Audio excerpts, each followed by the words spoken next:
A yanzu harkar gidan makoki ta zama kamar bikin naɗi na sarki, ba karbe 'yan gida da baƙi. Babban mutum kaga ya shiga ɗaki ba dangin iya bare na baba. Haƙƙin marayu ya zama ganima, ayi hani an ana ta huma, ba a tunanin akwai kiyama. Dattijai ba a ba su ƙima ko sun faɗa ba faji ake ba. Ya jama'a sai mu gyara hali tun fa gabanin ba a yi kira ba. Kogin matasa idan ya ballo daga gida na masu kallo, ka tabbata yau fa an yi kwallo. Makarantun Islamu da allo an ƙaurace ba zuwa ake ba.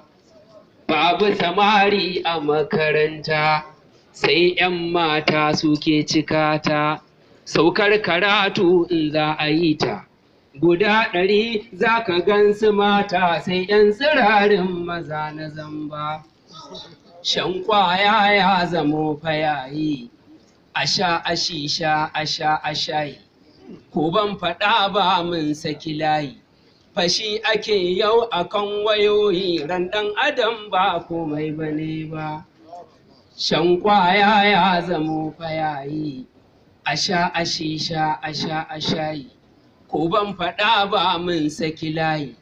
Fashi ake yau akan wayoyi, ran ɗan adam ba komai bane ba.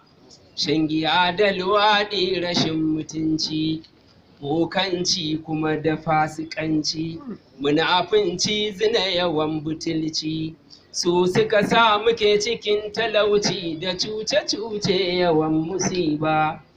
Neman aure an sanya ƙarya, ana hayar mota ai ta kaya, ba tsoron jalla babu kunya.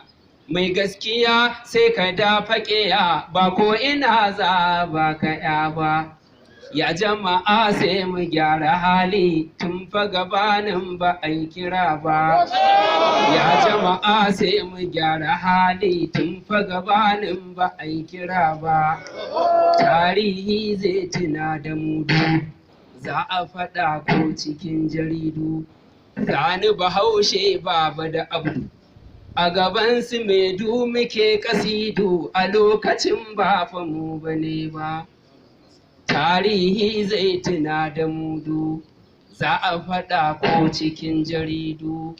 Sani Bahaushe Baba da Abdu, a gabansu ba ja muke kasidu, a lokacin ba fa mu bane ba.